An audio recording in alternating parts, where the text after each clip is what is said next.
የመሬት ጉዳይ ነው። ወልቃይት የመሬት ነገር ገና እሳት ሆኖ ይወጣል። የቴዎድሮስ ሀገር ነው ጎንደሬ። እንደዚህ ቃል ነገር የለም። ይሄ ነው የሚያጨርሰው። ወረራና መዋቅራዊ የዘር ማጥፋት በወልቃይት ጠገዴና ጠለምት። የምርምር ውጤት በጎንደር ዩኒቨርሲቲ። ጎንደር ኢትዮጵያ 2014 ዓ.ም።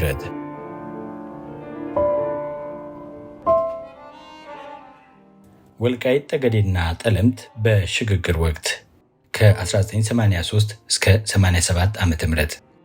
ይህ ዘመን በአጠቃላይ በኢትዮጵያ ታሪክ በተለይ በአማራ የወልቃይት ጠገዴና ጠለምት አከላለል ጋር ትልቅ ጠባሳ ጥሎ ያለፈ ዘመን ነው። የወልቃይት ጠገዴና ጠለምት ማህበረሰብን ላለፉት 40 ዓመታት ዋጋ እያስከፈለ ያለው ከ1983 እስከ 87 ዓ.ም በነበረው የሽግግር ወቅት የተፈጸመ ታሪካዊ ስህተት ነው። በዚህ ጥናት በከፊልም ቢሆን በወቅቱ የነበሩ ከርዕሰ ጉዳዩ ጋር የሚገናኙ ታሪካዊ ክስተቶችን በጊዜው የነበሩ ሰዎችን ቃለመጠይቅ በማድረግ ለማካተት ተሞክሯል።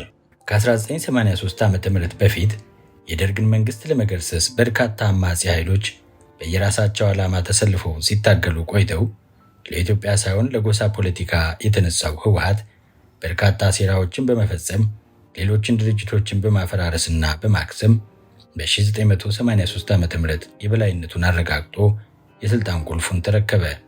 በዚህም ምክንያት በብዙዎች ዘንድ ዋጋ የተከፈለበት የፖለቲካ ድርጅት ኢህአፓና የኢትዮጵያ ተስፋ ይሆናል የተባለው ኢህዴን የውሃ ሽታ ሆነው ቀሩ።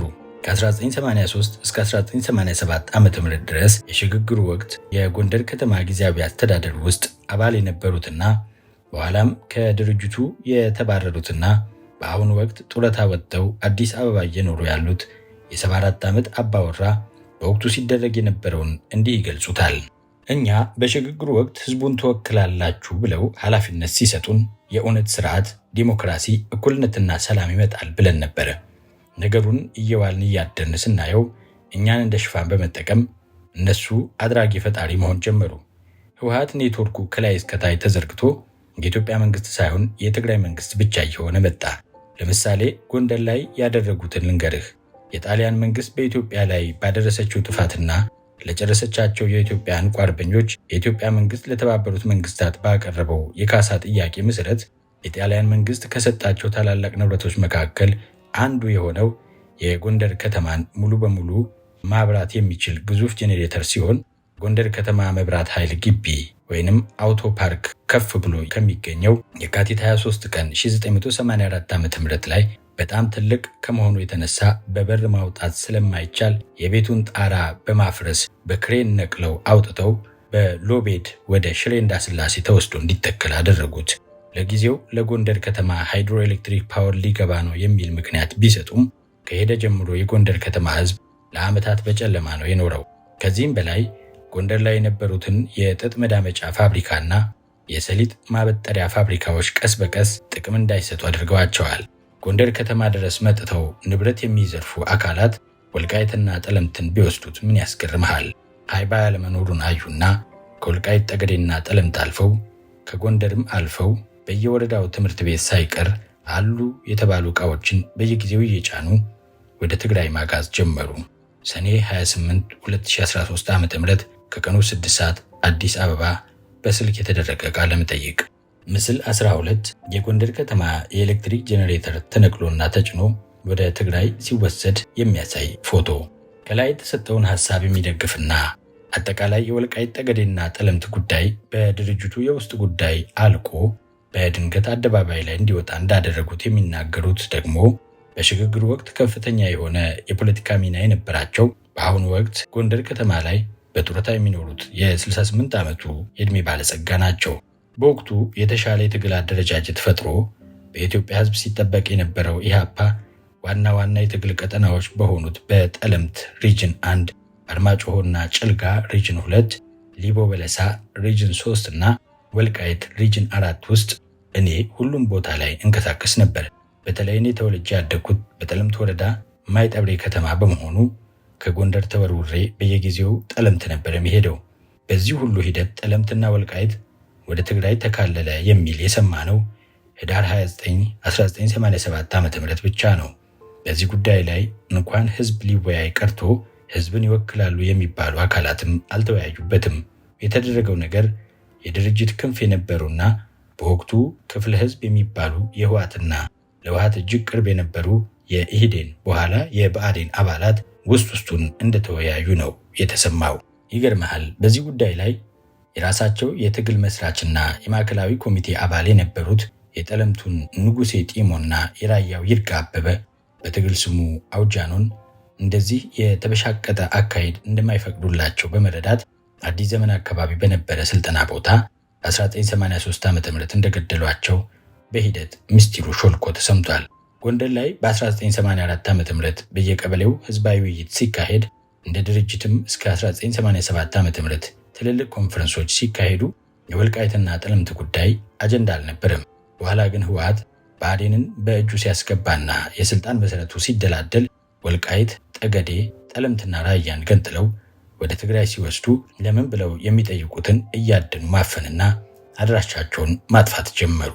ሰኔ 19 2013 ዓ.ም ከጠዋቱ 3 ሰዓት ተኩል ጎንደር ላይ የተካሄደ ቃለ መጠይቅ ምስል 13 ህወሓት በሽግግሩ ወቅት ሞጋች በመሆናቸው በተቀነባበረ ሴራ ካስገደላቸው የአማራ ከፍተኛ አመራር ታጋዮች መካከል በከፊል ፎቶዎች ይርጋ አበበ አውጃኖ፣ ታጋይ ንጉሴ ጺሞ፣ ኦስማን ሽኔ ወይንም ጌጡ ሽኔ፣ ታጋይ ሙሉዓለም አበበና ሌሎች ስማቸው ያልተጠቀሰ ምስሎች ይገኛሉ።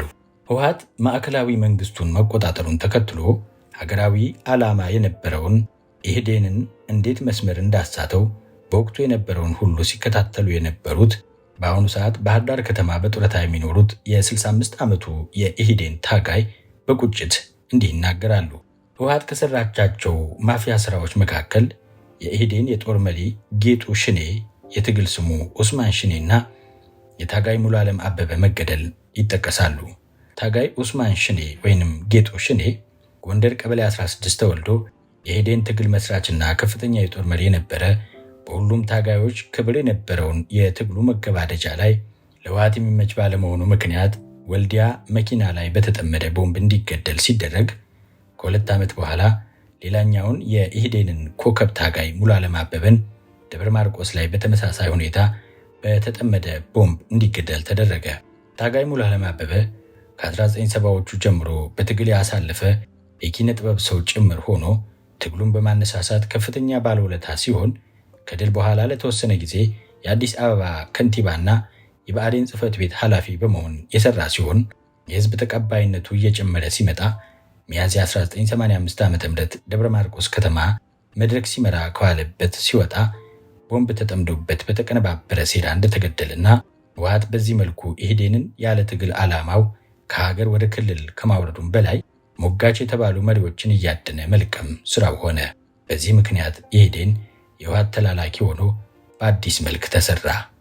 ግንቦት 24 2013 ዓ.ም ጎንደር ከተማ ከተደረገ ቃለ መጠይቅ ቀድሞውን በወረራ የያዙትን የወልቃይት ጠገዴና ጠለምት ጉዳይን ህወሓት ውስጡን ሲሰራበት ከቆየ በኋላ ወደ ትግራይ ማካለል አለብኝ የሚል ነፍስ የዘራ ጥያቄ ይዞ በ1984 ዓ.ም ለከፍተኛ የትግል አጋሮቹ ጎንደር ከተማ ላይ ለውይይት ሲያቀርበው አብዛኛው ታዳሚ በተደናገጠ ስሜት ነበር የተቀበለው። በዚህ ያልተጠበቀና ይሆናል ተብሎ በማይገመት መልኩ ለተነሳው ሐሳብ የኢህዴን ታጋይ የሆነው መሳፍንት በእውቀቱ የታገላችሁት የጎንደርን መሬት ገንጥሎ ለመውሰድ ነው ወይ? በፍጹም አይሆንም። ይህን ሐሳብ ካራመዳችሁ የታገልነው በሙሉ ገደል እንደገባ ይቆጠር በማለት ሲመልስ መድረክ መሪ የነበረው የህወሓቱ ዓለሙ አየለም የወልቃይትን ጉዳይ ከታሪክ፣ ከባህል፣ ከማንነትና ከአቀማመጥና መልክዓ ምድር አኳያ ጠቅሶ ሐሳብ ማምጣት ስላልቻለ በዚህ አካባቢ ብዙ ታጋዮችን ጨርሰናል፣ ከያፓም ጋር ተዋግተን ማህበረሰቡም ብዙ ዋጋ አስከፍሎናል። ስለዚህ በዚህ ጉዳይ አትምጡብን የሚመስል አቋም እንዳንጸባረቀና መድረኩ በከፍተኛ ደረጃ ሲረበሽ ያለ ሰዓቱ የሻይ ረፍት በመውጣት ተጽዕኖ ፈጣሪ አካላትን እየነጠሉ ለማሳመን ተሞከረ። በመጨረሻም ሰብሳቢዎቹና የህወሓት ታጋዮች ከፍተኛ አመራሮች አቅጣጫ ይሰጡበታል በሚል የተድበሰበሰ መደምደሚያ ሲሰጡ የኢህዴን ታጋይ የተባለ ሁሉ ክፉኛ ኩርፎ ስብሰባው እንደዋዛ እንደተበተነ ሲቀር ከዚያ በኋላም የወልቃይት ጉዳይ ጠንከር ብሎ ሳይነሳ ቀይ መስመር ሆኖ እንደቀረ አቶ ቹቹ አለባቸው በመጻፋቸው በግልጽ አስቀምጠውታል። በ1987 ዓ.ም ወልቃይት ጠገዴና ጠለምት ወደ ትግራይ ተካሎ የሄደበት መንገድ ህጋዊ ባለመሆኑ ለበርካታ ንጹሃን ህልፈት ምክንያት ሆኗል። ይህ ጥያቄ ላለፉት ዓመታት ቀጥሎ እስከ ፌዴሬሽን ምክር ቤት ደርሶ ቢቆይም በህገወጥ ወደ ትግራይ የሄደው ቦታ አሁን ህወሓት በፈጸመው ጥቃት አካባቢው ወደ ቀደመ ቦታው ቢመለስም ህጋዊ መንገድ መከተል ይኖርበታል። ዘላቂ ሰላምን፣ የዜጎች መብት እንዲሁም የህግ የበላይነት ከማስከበር አንጻር በተለይም ለዘመናት አብረው በወንድማማችነት የቆዩትን የጎንደር አማራና የአጎራባች የትግራይ ማህበረሰብን ፖለቲከኞቹ በሰሩት ስህተት በርካታ ዋጋ አስከፍለዋል። የበጌምድር አስተዳዳሪ የነበሩት አቶ ዳኘው ወልደ ስላሴ ይህ ችግር ሊመጣ እንደሚችል ለአቶ መለስ ዜናዊ ያስገቡት ደብዳቤ ይዘት ያትታል። ይህም አባሪ 1 ላይ ተገልጾ ይገኛል። ከላይ የተጠቀሰውን የአቶ ቹቹ አለባቸውን ሐሳብ በሚደግፍ መልኩ ሌሎች የኢህዴን ታጋይ የነበሩትም በግልጽ ይናገራሉ። ከነዚህ መካከል የኢህዴን መስራችና ረዘም ላለ ጊዜ ሊቀመንበር የነበሩት ያሬድ ጥበቡ በ2010 ዓ.ም ባሳተሙት ወጥቼ አልወጣሁም በሚሉ መጽሐፋቸው ላይ የህወሓትን ድብቅና አደገኛ ባህሪ ከማጋለጣቸውም በላይ ለዓመታት በእግራቸው ከቦታ ቦታ እየተዘዋወሩ በትግል ያሳለፉበትን የወልቃይትን ማህበረሰብ ቁልጭ አድርገው ያሳያሉ። የወልቃይት ማህበረሰብ ከትግራይ ሰራተኞች ጋር በትግርኛ ይናገራል። ከቤተሰቡ ጋር ደግሞ በአማርኛ ስለሚናገር እንዲሁም ወደ ሱዳን ሲሄድ አረብኛም ስለሚናገር ባለ 3 ቋንቋ ተናጋሪ ነው። ሆኖም በትግርኛ ልጁን መዳርም ሆነ ወዳጁ ሲሞትበት በትግርኛ ማልቀስ አይሆንለትም። ሰርግ፣ ዘፈኑና ለቅሶ፣ ፉከራው፣ ሽለላው፣ የመጫቷን ቀልባ፣ የሽሩሩ ዜማም ሆነ ወፍጮን ጉርጉረው አማርኛ ነው። ባጭሩ ወልቃይቴው ትግርኛ ይናገራል እንጂ ፈጽሞ የትግራዋይ ስነ ልቦና የሌለው ራሱን እንደ ኩሩ የሚያይ ጅንን ነው። የትግርኛ ቋንቋን ግን ለገበያ ከሰራተኞቹ ጋር ለመግባባት ይጠቀምበታል። አቶ ያሬድ ጥበቡ ወጥቼ አልወጣሁም የሩብ ክፍለ ዘመን ዋይታዎች 2010 ዓ.ም ከታተመ መጽሐፍ። በተመሳሳይ ሁኔታ ህወሓት ወልቃይትን ወሮ የነበረበትን ሁኔታ ለመግለጽ የተጠቀመበት መንገድ ሁኔታው በከፍተኛ ጥንቃቄና በሴራ እንደተፈጸመ ይጠቁማል። በሌላ በኩል የኢህዴን ሊቀመንበርና የኢትዮጵያ ጠቅላይ ሚኒስትር የነበሩት አቶ ታምራት ላይኔ ህወሓት በመጀመሪያዎቹ ወቅቶች በግልጽ ወይንም በምስረታው በኋላ ደግሞ በድብቅ ከኢህአዴግ ጋር ሲቀራረቡ እነዚህን አካባቢዎች የትግራይ መሬቶች ናቸው በሚል ይናገር ነበረ። በሂደት ግን ካርታ አሰርቶ ለህዝቡና ለታጋዩ ያስተምርበት ነበር። የትግራይ ህዝብም ካርታውን በየግድግዳው ሁሉ ይለጥፈው ነበረ። እነዚህ የጎንደርና የወሎ ቦታዎች ወደ ትግራይ የተካለሉበት መንገድ በትግሉ ወቅት ተደርሶበት በነበረው ስምምነት መሰረት ሳይሆን በአብዛኛው ህወሓት ቀድሞ ባስቀመጠው እቅድ መሰረት ነው። ሌላኛው የኢህዴን ታጋይና በጎንደርና አካባቢው በኃላፊነት ሲሰሩ የነበሩትና በአሁኑ ሰዓት በአዲስ አበባ ዩኒቨርሲቲ መምህርነት በፌዴራሊዝም ጥናት መስክ ላይ የሚሰሩት ዶክተር ሲሳይ መንግስቴ ህወሓት በኢህዴንና በወልቃይት ላይ የሰራውን ስራ እንደሚከተለው ይገልጹታል። ኢህዴን በትግሉ ወቅት እንቁ የአማራና የኢትዮጵያ ልጆችን ውድ ዋጋ ከፍሎ ሊደርስበት ያሰበው ኢትዮጵያዊ ራዕይ በሽግግሩ ወቅት በህወሓት ተጨናቅፏል። ራሱንና የአማራን ህዝብም ለማዳን አልቻለም። በዚህ ምክንያት ህወሓት በማኒፌስቶው ያስቀመጠው አማራን የማጥፋት ተልዕኮ መስመር እየያዘ ሲመጣለት እያንዳንዱ የአማራ ክልል ከፍተኛ አመራር እጅ ሊጠመዝዝ የሚችል ሌላ የህወሓት የውስጥ ሰው የሆነ አማካሪ ወይንም እንዲያጠናክረው በሚል ሰበብ እንዲቀመጥለት ተደረገ። በዚህ ሂደት አማራ ክልል በተለይ ጎንደርና አካባቢው ስልጣን የያዙት አካላት በብሔር አማራ የሆኑት ሳይቀሩ ውሳኔዎች የሚወስኑት ከጎናቸው ህወሓት ባስቀመጣቸው ሰዎች ፍላጎት ብቻ ነበረ። ይህን ጉዳይ የተቃወሙትን ግን በመግደል በመሰወርና በአደባባይ በማሸማቀቅ ከውሳኔ ሰጪነት እንዲገለሉና በምትኩ ለነሱ ታማኝ የሆኑ በተለይ ድብልቅ ማንነት ያላቸው አማራ ክልል ውስጥ ያደጉ የትግራይ ሰዎችን ወይም ጨርሰው የነሱ ተላላኪ የሆኑ የአማራ ተወላጆችን በማብዛት የወልቃይትን ጉዳይ ቃሉም እንኳን እንዳይጠራ አድርገው ለኢትዮጵያ ይበጃል የተባለውን ፓርቲ ለአማራ እንኳን እንዳይሆን አድርገው ሰሩት። በ2014 ዓ.ም ከጎንደር አዲስ አበባ በስልክ የተደረገ ቃለ መጠይቅ። የወልቃይት ጠገዴና ጠለምት ታሪክ በዘመነ ህወሓት ህወሓት ኢትዮጵያን እንደ ሀገር ከተቆጣጠረ በኋላ በመጀመሪያ ከወሰዳቸው አበይት ስራዎች አንዱ ገና ከጅምሩ በማኒፌስቶ ባሰናዳው መሰረት ቀድሞ የነበረውን ካርታ መቀየር የመጀመሪያ ስራው አደረገ። ገብረመድህን አርአያና አብርሃም ያየህ የወያኔ ታላቅ ሴራ በቀድሞው አባላቱ ሲጋለጥ በተባለው መጽሐፍ እንደሚከተለው ይገልጻሉ። በመሰረቱ ካርታ እኔም ሆንኩ ጥቂት ሰዎች ሆነን በዘፈቀደ የምንቀይረው ነገር አይደለም።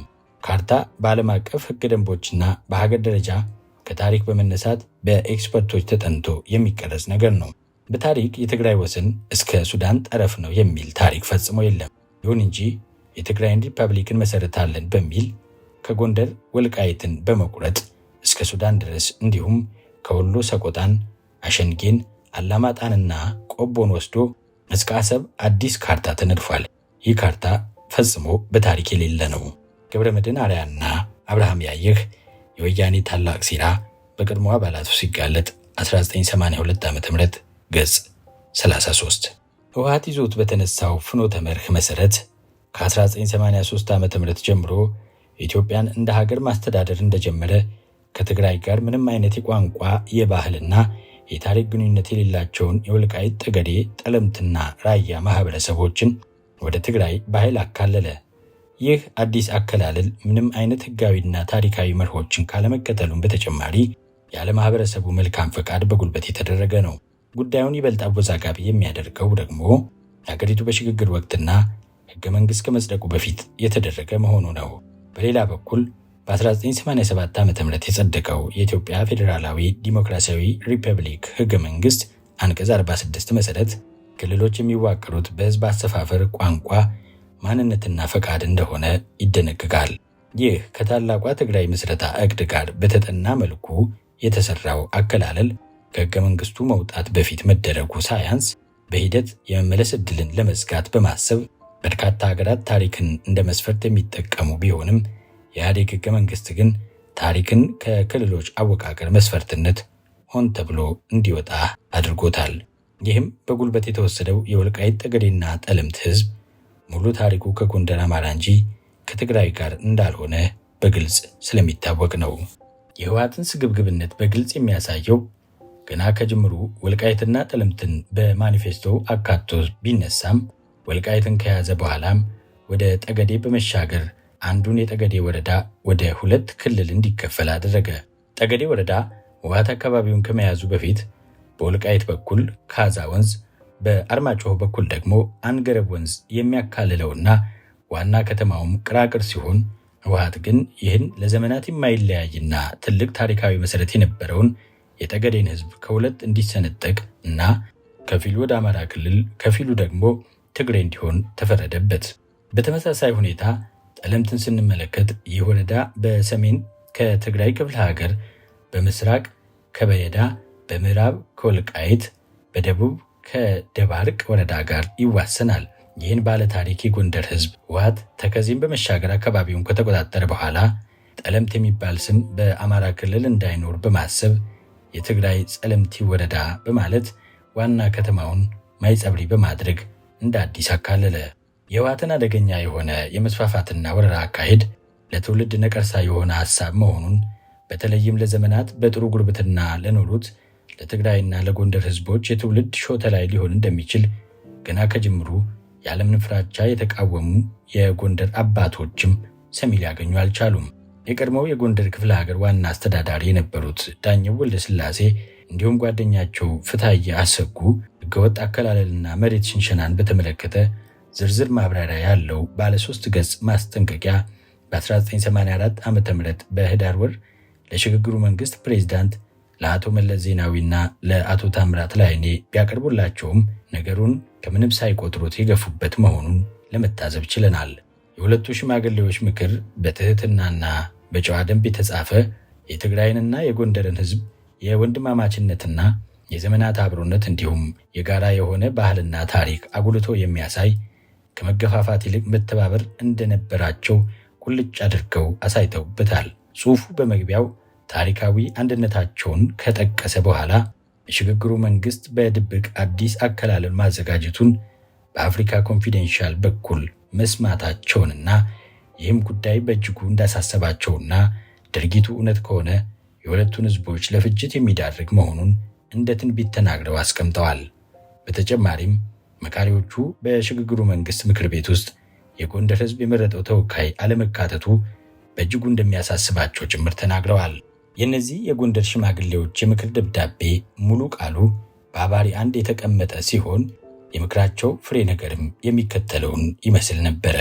ሰሞኑን አፍሪካ ኮንፊደንሻል የሚባለው የ15 ቀን መጽሔት ባወጣው እትም ከኢትዮጵያ የሽግግር መንግስት አገኘሁት ብሎ የሳለው የኢትዮጵያ ብሔር ብሔረሰቦች የአስተዳደር ክልል ካርታ ለጎንደር ታሪክና ቅርስ ቀዳሚ ባለቤት የሆኑትን ለም ቦታዎች ማለትም ሰቲት ሁመራን፣ ወልቃይትን፣ ጠገዴንና ጠለምትን ከተፈጥሮና ከታሪክ አካላቸው ከጎንደር ለይቶ የተከዜን ድንበር በመጣስ የትግራይ አስተዳደር አካል በማድረግ ቦታዎቹን የትግራይ ልማት ማዳበሪያ፣ ህዝቡን ሁለተኛ ደረጃ የትግራይ ዜጋ ለማድረግ መታቀዱን ስለተረዳን በተቃጣብን የውርደት በትር እጅጉን በጣም አዝነናል። ከሆነ ግን ይህን ንድፍ የህገ መንግስት ረቂቅ አካል ሆኖ እንዲጸድቅ ወደፊት በህዝብ ለሚመረጠው ህገ መንግስት አጽዳቂ ጉባኤ ማቅረብ እነዚህን ወንድማማች የትግራይና የጎንደር ህዝቦች ከአሁን ጀምረው ለፍጅት እንዲሰላለፉ መጋበዝ ነው ከሚባል በቀር ሌላ ምክንያትና ትርጉም አይኖረውም። በተጨማሪም በሽግግሩ መንግስት ምክር ቤት ውስጥ የጎንደር ህዝብ የመረጠው ተወካይ ባለመኖሩ እኛ አሁን ለማስረዳት የሞከርነው ቁስሉንና ታሪኩን በግንባር የሚያስረዳለት አላገኝም። ሁለቱ ታላላቅ ሰዎች በመቀጠል ጉዳዩ በፍጥነት እንዲስተካከል ካልሆነ ግን በታሪክ አሳፋሪ ውርደት ላይ ሊጥል እንደሚችልም በግልጽ አስቀምጠዋል። ይህን ዕቅድ በተግባር ላይ ለመዋል ቢሞከር በግፈኝነት በሚመጣውና በተገፊነት በሚመክተው ወንድማማች ህዝብ መካከል የሚደርሰው እልቂት ቀላልና ቁስሉም ለብዙ ትውልድ የሚሽር ስለማይሆን ይህ የተገኘ የተስፋ ጭላንጭል በዚህ ምክንያት እንዳይጠፋብን በራሱ የተከፋፈለ ቤት አይጸናም የሚለው መጽሐፍ ቅዱስ ጥቅስ እንዳይደርስብን ያሰጋል። ለ17 ዓመት የተሰቃየው አልበቃ ብሎ ይህን ወንድማማች ህዝብ ለእርስ በርስ ግጭት መዳረግ የትግራይ የጎንደርና የወሎ ህዝብ የትግል ታሪክ ሂደትና የድል ውጤት የሀፍረት ማቅ መልበሻና ወደፊት ትውልዶች እርግማን እንዳይሆንብን ያሳስባል። የካርታው ንድፍ መሰራትና መሰራጨት አንድነታችንን ለሚጠሉ ወገኖች በጣም አስደሳች ወሬ ሆኖላቸዋል። ስለዚህ ይህ አሳዛኝ ዕቅድ በፍጥነት ካልታረመ ወሬው ካሁን ጀምሮ በሁለቱ ወንድማማች ህዝቦች መካከል በቀላሉና በጥቂት ትውልድ ሊታረም የማይችል ቅራኔና እልቂት በመጋበዝ የተሰበከውን የዲሞክራሲ ፋና በዓለም ፊት እንዳያጨልመው በመስጋት ይህን የተቃጣ የቅስፈት ሰይፍ በወቅቱ የመቅጨት ኃላፊነት በክቡርነቱ ላይ የተቀመጠ እንደመሆኑ የበኩላችንን በቅን አስተሳሰብ ላይ የተመሰረተ ሐሳብ በጎንደር ተወላጅነታችን ግዴታችን ተነሳስተን በትህትና እናቀርባለን የሚል ነው። ከላይ የተቀመጠው ምክርም አውቆ የተኛ ቢጠሩት አይሰማም እንደሚባለው ከምንም ሳይቆጠር በህወሓት የፖለቲካ ፕሮግራም በተቀመጠው መሰረት የጎንደርና ወሎ ክፋይ የሆኑትን ወረዳዎች ከመውሰድም በላይ አማራ ጨቋኝ ብሔር እንደነበርና ልዩ ልዩ ማሸማቀቂያና አንገት ማስደፊያ ቃላቶችን በመፈብረክ በሰነድ መልክ እየተዘጋጁ የዕለት ከዕለት አጀንዳ እንዲዘጋጅለትና በሌሎች ብሔሮችም ጭምር ሳይቀር በጨቋኝ ትርክት የካድሬና የወጣት ማሰልጠኛና የፖለቲካ አፍ መፍቻ እንዲሆን ተደረገ። በዚህም ምክንያት የአማራው በተለይም የጎንደር አካባቢ ህዝብ በጉልበት ተደፍጥጠው ያለ ማንነት ከተሰጣቸው የወልቃይት ጠገዴና ጠለምት ማህበረሰቦች ይልቅ በሌላ አጀንዳ እንዲወጠርና ጉዳዩ ተባብሶ እንዲቀር በስልት ሊሰራበት ተችሏል። ህወሓትም የአካባቢውን ማህበረሰብ በመከፋፈል በመካከላቸው ልዩነት በመፍጠር የጎንደር አማራን ታሪካዊ የወልቃይት ጠገዴና ጠለምት ለም መሬቶች በመንጠቅ ከማህበረሰቡ ይሁንታ ውጪ በትግራይ ክልል ስር ምዕራብ ትግራይ የሚባል አዲስ ዞን ፈጠሩ። ይህ ዞን በታሪክ በባህልና በቋንቋ አንድ ከሆነው የጎንደር ክፍለ ሀገር ማህበረሰብ ተገንጥሎ የተወሰደ ሲሆን ለ3 አስርተ ዓመታት በህወሓት የጭቆና ቀንበር ስር ሆኖ ማህበራዊ ልወጣ ሲሰራበት ኖሯል። ይህን ዓላማቸውን ለማሳካት በዚህ አካባቢ የሚኖሩና ለተስፋፊነታቸው ራዕይ እንቅፋት ይሆኑብናል ያሏቸውን ታሪክ አዋቂዎች፣ የሀገር ሽማግሌዎችና ክፍፍልን የሚጠየፉ የማህበረሰቡን ጀግኖች እየመነጠሩ ማጥፋት እንደ ስልት ተጠቅመዋል። በዚህም ምክንያት የህወሓትን ከፋፍለ ግዛ ፕሮግራም የጠሉ የወልቃይት ጠገዴና ጠለምት ጀግኖች በርካታ ትግልና ጦርነት አድርገው ተሰውተዋል፣ ሀገር ለቀው ተሰደዋል፣ እንዲሁም ደብዛቸው እንዲጠፋ ተደርጓል።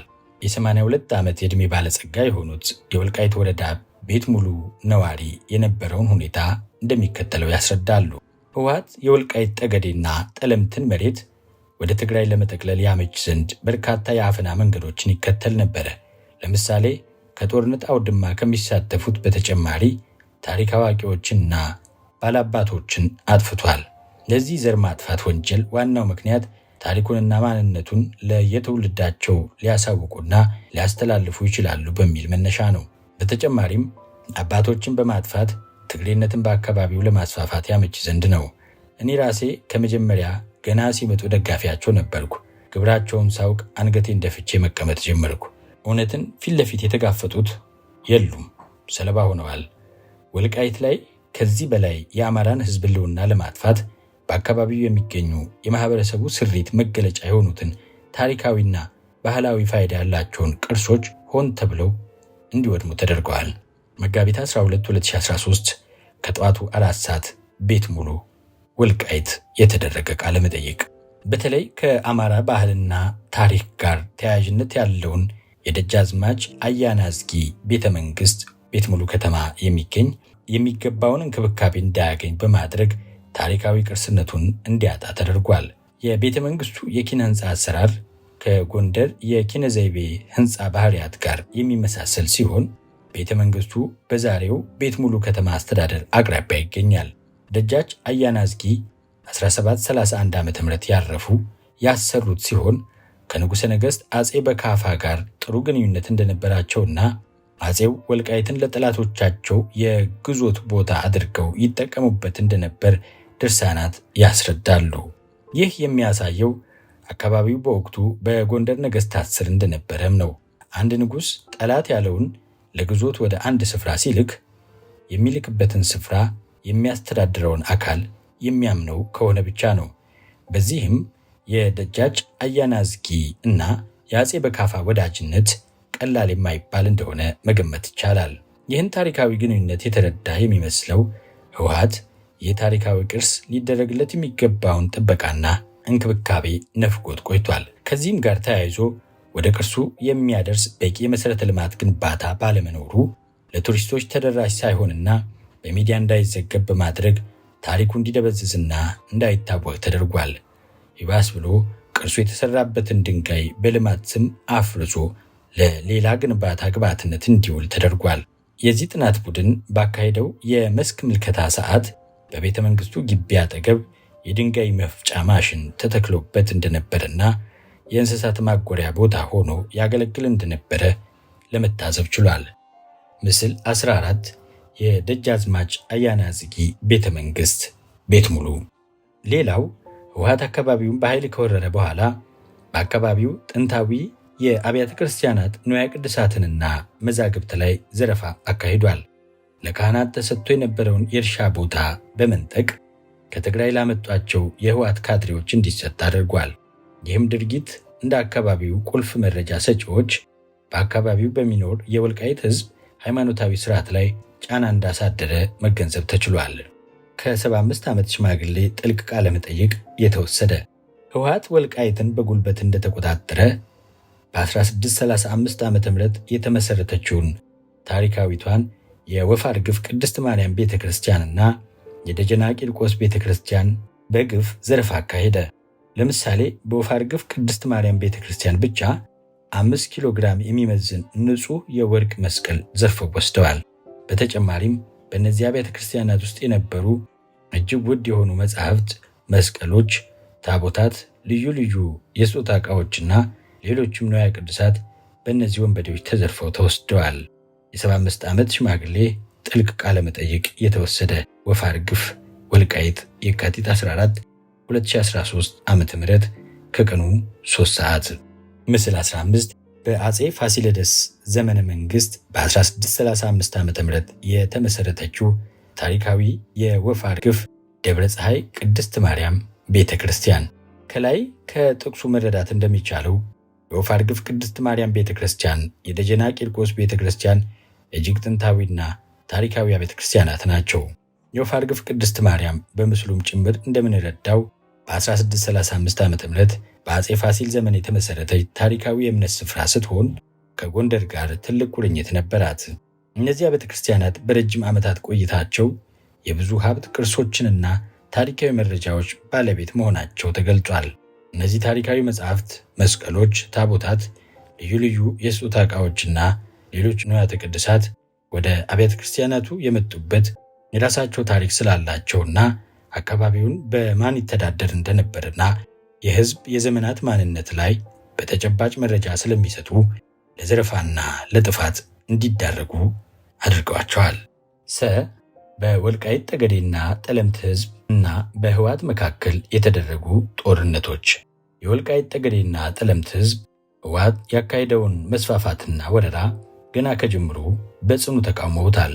በዚህም ምክንያት በርካታ ጦርነቶች የተካሄዱ ሲሆኑ የአካባቢው ማህበረሰብ ከፋኝ የሚል የትግል ቡድን በማቋቋም ለአስጨራሽ ትግል አካሂዷል።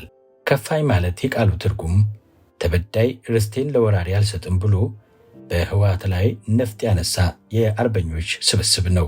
ከነዚህ ደም አፋሳሽ ጦርነቶች መካከል የመጀመሪያው በመዘጋ ወልቃይት ውስጥ ብስኒት በተባለ የጦር ግንባር ላይ ታኅሳስ 21 1972 ዓ.ም ህወሓትን አናሻግርም በማለት በአርበኛ አለነ ቢራራ መሪነት ጦርነት ተካሂዷል።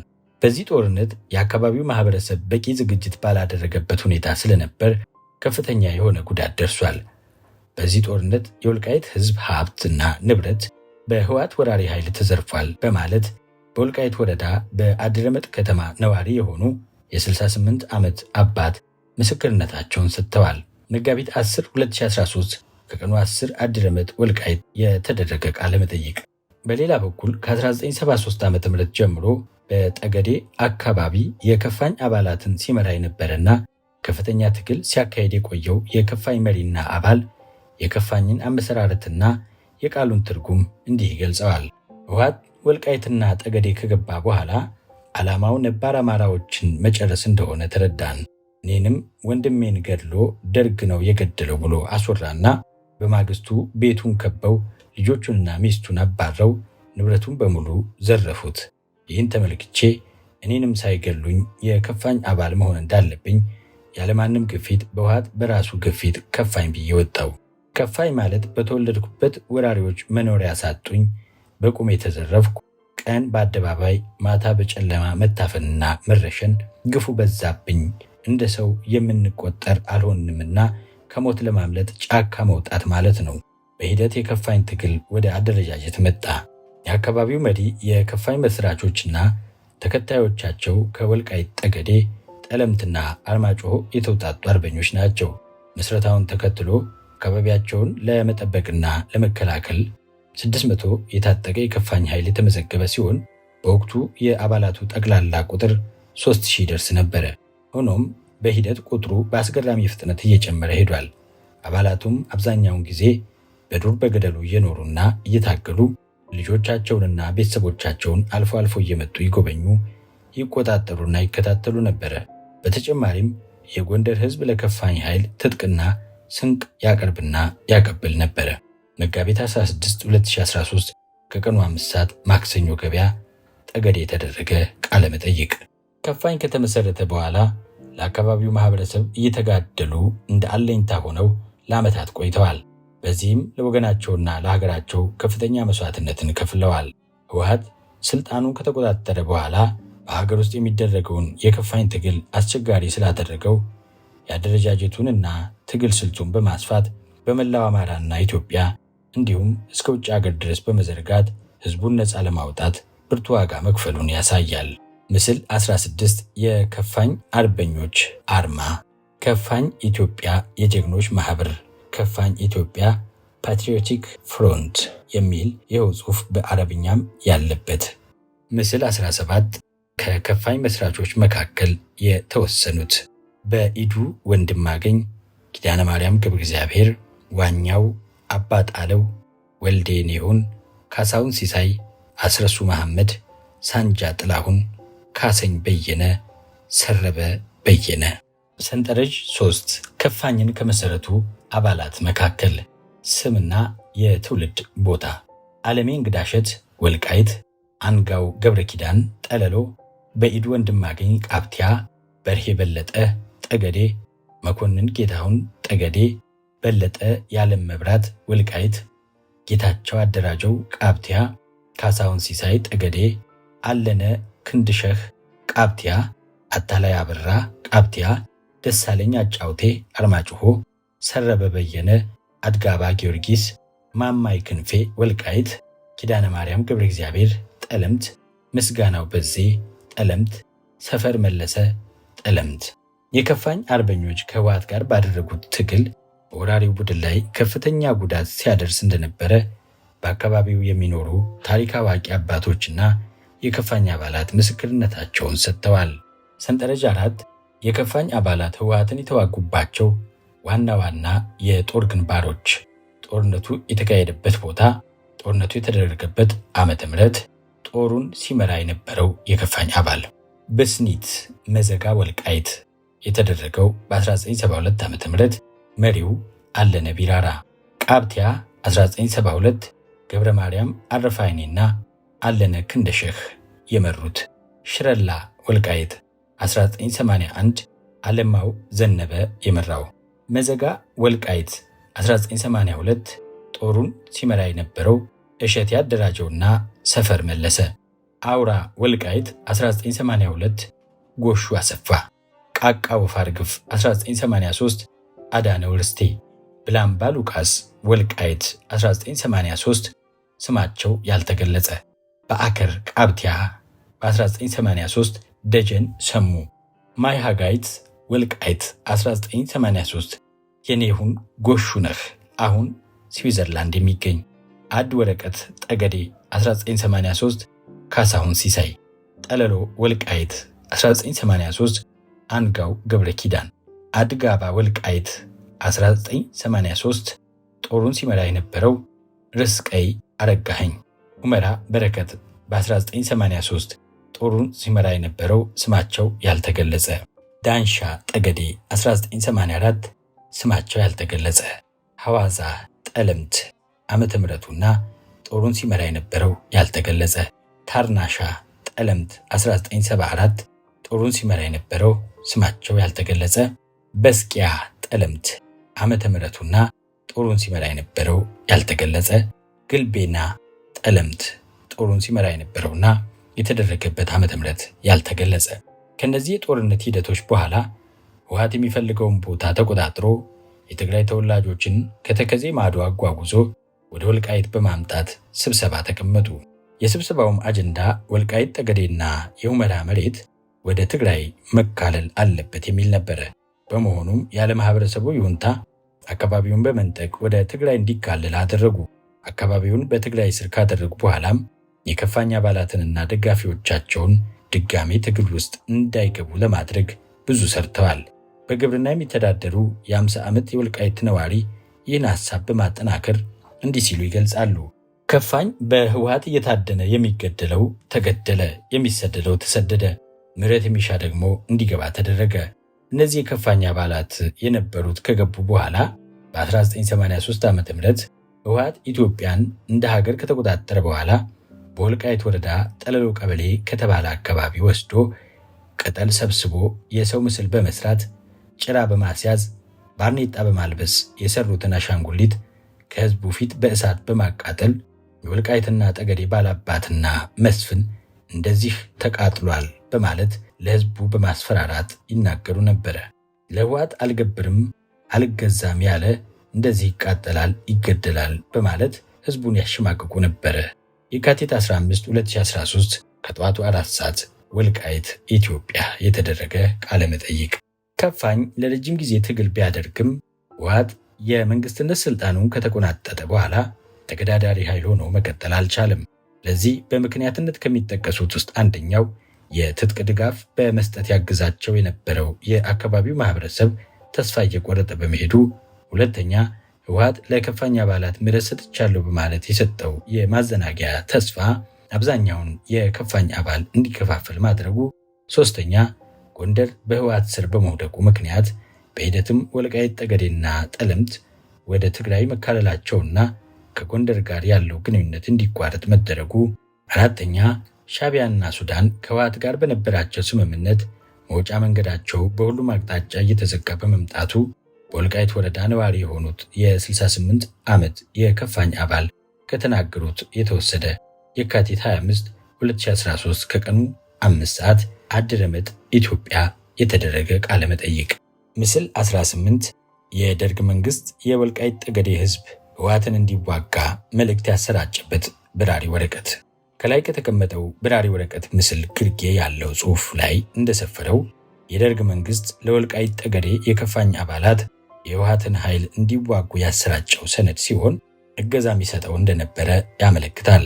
በሌላ በኩል ደግሞ በወረራ የተያዘውን የወልቃይት ጠገዴ ህዝብ ወደ ቀደመ ማንነቱ ለማስመለስ ከማህበረሰቡ የተውጣጡ ተወካይ የኮሚቴ አባላት በተደጋጋሚ ከ400 በላይ ኪሎ ሜትር ርቀት በእግርና በመኪና መቀሌ ድረስ በመጓዝ ጠይቀዋል። በሂደት የዚህ ጥያቄ ጫና እየበረታ ሲሄድ የትግራይ ክልል መንግስት ምላሽ የነበረው የወልቃይት ህዝብ ሊከፍለው የማይችለውን የመከራከሪያ ነጥብ በማንሳት ማለትም አንደኛ ለነጻነት ትግል ወደ ጫካ የገቡ የወልቃይት ጠገዴና ጠለምት ተማሪዎችን እንዲያግባቡና እጃቸውን እንዲሰጡ፣ ሁለተኛ ህወሓት ወልቃይት ሲገባ በወልቃይት አርበኞች የተገደሉበትን ከ12000 በላይ አባላትን የነፍስ ካሳ 1.3 ሚሊዮን ዶላር ከፍላችሁ ማንነታችሁን እንመልስላችሁ የሚል ምላሽ መስጠታቸውን የወልቃይት እንባ The Tears of ወልቃይት በሚል ርዕስ የታተመው መጽሐፍ ያስረዳል። ፍትሐ እያሰጉ The Tears of ወልቃይት ጎንደር and the Amhara People USA 2021። ከላይ ያሉት ሁለት ማስረጃዎች የሚያሳዩት ህወሓት ወልቃይትን በጉልበት መውሰዱና ይህን ጥያቄ ላለመመለስ ውስብስብ ምክንያቶችን በመደርደር የህዝቡን ጥያቄ አፍኖ መያዙን ነው። ከዚህም አልፎ በማኒፌስቶ ያስቀመጠውን የመጀመሪያውን እቅድ አሳክቶ የጨረሰው ህወሓት በወልቃይት ጠገዴና ጠለምት ሳይወሰን አብደራፊንና መተማን በምዕራብ በኩል እንዲሁም እስከ አልውሃ ድረስ በምስራቅ በኩል ለማስፋፋት የሚያስችለውን እቅድ መስራቱን ራሱ ህወሓት በድብቅ ያዘጋጀው ካርታ ሕያው ምስክር ሆኖ ወጣ። በዚህ ካርታ ወልቃይት ጠገዴና ጠለምት እንዲሁም ራያን ብቻ ሳይሆን አርማጭሆንና መተማን ከጎንደር ወደ ትግራይ እንዲሁም ወሎ እምብርት ላይ የሚገኘውን ቦታ ወደ ትግራይ ያለምንም ሀፍረት እንዲካለሉ በታዋቂ ሰዎቹ ሳይቀር አዲስ ታሪክ ይዞ ወጣ። ከታች በምስሉ እንደሚታየው ህወሓት የጎንደር የግዛት አካል የሆኑትን ወልቃይት ጠገዴንና ጠለምትን በኃይል ከወሰዳቸው በተጨማሪ የአርማጭሆ አካባቢዎችን አብርሃጅራን፣ አብደራፊን፣ መተማን እንዲሁም አዳርቃይና በምስራቅ በኩል አልውሃን ከወሎ ያካተተ ካርታ ሰርቶ ድብቅ አጀንዳውን ሲያራምድ መቆየቱን ያመለክታል። በዚህ ምስል ራስጌ ላይ የተጻፈው የትግርኛ መልእክት ናብ ካለ ግዛት ዝተካለለ መንነትን መሬትን ትግራይ ካንመልሶ ይግባ፣ ትርጉሙም ወደ ሌላ ግዛት የተካለለ የትግራይ ማንነትና መሬት ልንመልሰው ይገባል የሚል ሲሆን ይህንን ካርታ በህትመት አሰርቶ የትግራይ ልሂቃን ባሉበት ሲያቀርብ የነበረው ገብረ ኪዳን ደስታ የተባለ በበርካታ ትግሬዎች ዘንድ የታሪክ መምህርና ተመራማሪ እያሉ የሚጠሩት በተግባር ሲፈተሽ ግን ታሪክን እያጣመመ ለህወሓት የፖለቲካ ንድፍ በሚመቸው መልኩ መጽሐፍ የሚያዘጋጅና በተለያዩ ሚዲያዎች እየቀረበ የኢትዮጵያን ታሪክ በሐሰት ትርክት የቀየረ ሰው ነበር። ምስል 19 የህወሓት የታላቋ ትግራይ ምስረታ ለሁለተኛ ዙር ወረራ የተዘጋጀ ካርታ። ምንጭ ትግራይ ፎርሳይት 21። የወልቃይት ጠገዴና ጠለምት ማንነትን በተመለከተ የታዋቂ ሰዎች ንግግር። የወልቃይት ጠገዴና ጠለምት ማህበረሰብ ላለፉት 30 ዓመታት በኃይል ወደ ትግራይ መካለሉን ተከትሎ ህወሓት አካባቢውን ምዕራብ ትግራይ የሚል ስያሜ በመስጠቱ ምክንያት ዓለም አቀፉ ማህበረሰብ በጉዳዩ ላይ እንዲወዛገብ ተደርጓል። ይህን ጉዳይ በተመለከተ የህወሓት ከፍተኛ አመራሮች፣ የወልቃይት ጠገዴና ጠለምት ማህበረሰብ እንዲሁም ሌሎች ታዋቂ ግለሰቦች ስለ ወልቃይት ከተናገሩት መካከል የተወሰኑትን እንደሚከተለው ማየት እንችላለን። የአርማጭሆ የወልቃይት የጠገዴ ህዝብ እንኳን አሁን ባለው ሁኔታ ባለፉት 30 ዓመታት ያሁሉ ዱላ እየወረደበት ኢትዮጵያዊነቱንም የበጌ ምድር ሰው መሆኑንም እየተናገረ እየሞተ እየተሰደደ ዛሬም አለ። ዶክተር አብይ አህመድ 2013 ዓ.ም። የትግራይ አስተዳዳሪ ሆኜ ስኖር ከልጅነቴም ጀምሮ የማውቀውና የምሰማውም የትግራይ ግዛት በኤርትራ በኩል መረብ ወንዝ፣ በበጌምድር በኩል ደግሞ ተከዜ ወንዝ ነው። ልዑል ራስ መንገሻ ስዩም የአፄ ዮሐንስ የልጅ ልጅ ቪኦኤ 2009 ዓ.ም። ሰቲት ሁመራ ጠለምትና ጠገዴን የሚያጠቃልለው ወልቃይት ተብሎ የሚጠራው አካባቢ በ1984 ዓ.ም በኃይል ወደ ትግራይ ከመካለሉ በፊት የበጌምድርና ጎንደር አካል መሆኑን ስንማር ነው ያደግነው። አምባሳደር ሱሌይማን ደደፎ 2013 ዓ.ም። እንገንጠል ብንል እንዴት ብለን ነው የምንገነጠል? ወልቃይት የኔ ነው እያለ ራያ የኔ ነው እያለ አማራ ይፈቅዳል ወይ?